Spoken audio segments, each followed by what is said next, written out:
Hello YouTube. This is a video for all the English speakers out there who have commented and sent me messages and asked me lots of questions. And most of the questions are like the same question. So instead of answering them with the same answer like, a million times, I figured I'd rather make a video to answer all the questions. So this is like my FAQ video. The most frequently asked question I get is how did you learn Japanese, or like how can I learn Japanese and be as good as you? Um, well, first of all, I don't think I'm fluent. I'm not fluent. I'm I guess advanced conversational with a JLPT1. But yeah, JLPT1 doesn't really mean much.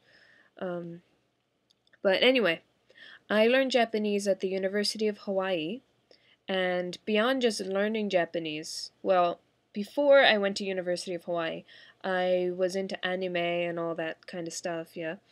But it went beyond that, and I really wanted to just learn the language for the sake of learning the language, and I thought it would bring me job opportunities, and of course I wanted to go to Japan as well. And but beyond just learning the language, taking a class, I really wanted to immerse myself. So that's the other reason I chose Hawaii, because I'm from Pennsylvania. Um, in Hawaii, if you don't know, there are lots of Japanese tourists and lots of Japanese residents as well. So there are many opportunities to use Japanese if you're learning it. So I got a job in a sushi restaurant, and I had lots of Japanese friends, and I participated in like the Japanese community events like festivals and all that stuff. So I had lots of opportunities to use my Japanese as I was learning it, which is really good.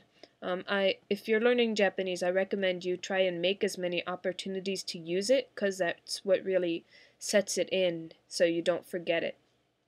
It's not just learning the language, it's using the language, I think.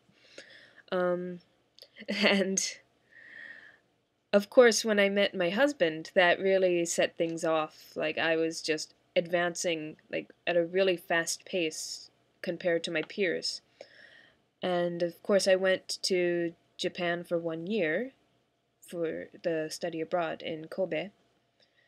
And yeah, if you're learning Japanese, I recommend you use it as much as possible. As with any language, not just Japanese, you should try and use it as much as possible. Listen to, music in the language and watch shows in the language. Try and speak to somebody in the language. Write a diary in the language, which I did. I wrote a blog in Japanese a while back.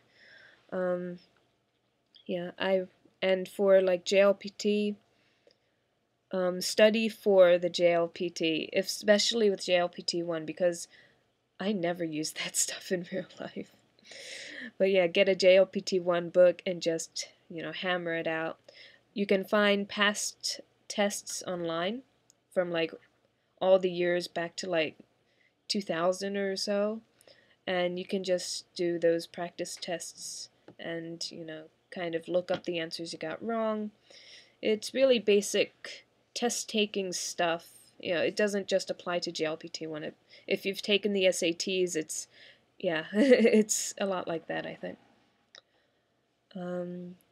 Next question, next frequently asked question I get is the coming to Japan question, about working and visas and all that stuff. Well, first I recommend you go and check out gaijinpot.com. That's a website that helped me a lot. It has a lot of information about visas and work and living in Japan, and also they have a jobs classified, job posting board.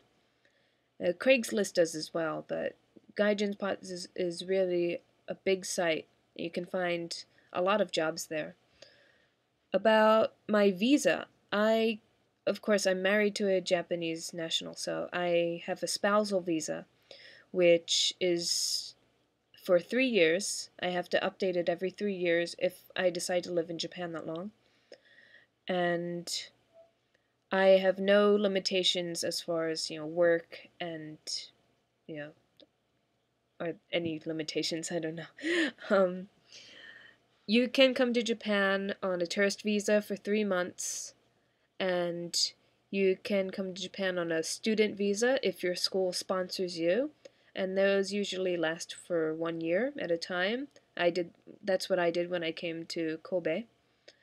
And for work visa, you also need the company to sponsor you, and I've heard that it's getting like more difficult for just like English teachers to get a visa. Usually they'll try and hire someone already in the country for that. But good luck for all of you who are trying to come to Japan. You might have heard of the JET program or some kind of like ALT program. Those are good too if you like to come to Japan just for 1 year to check it out. Intro to the One, I'm pretty sure she's in one of those programs. I have a lot of friends in those kind of programs, but I don't know much about it myself. But I'm sure if you're in your university, you can find some information on it. Last question. Subtitles, please. I get a lot of this. Um, no. uh, I I'm pretty lazy when it comes to making videos. Even this video, I'm really trying to get it done in one shot and just upload it.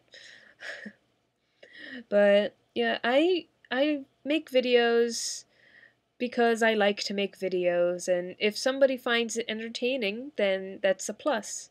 If I get some comments, that's another plus. I'm really happy, but I don't really want to like try too hard, you know.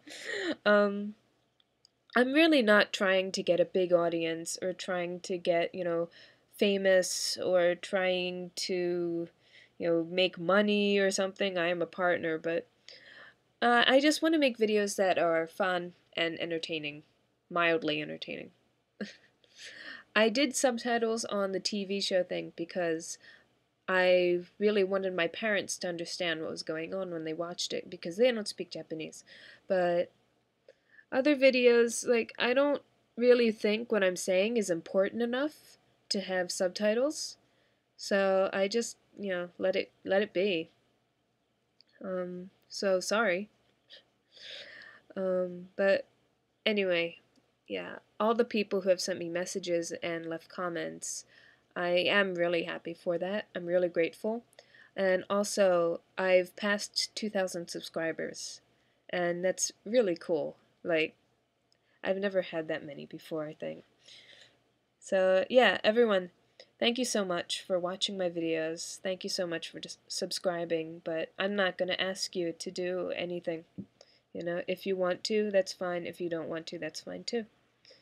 Alright, so thank you everyone, and see you again in YouTube land.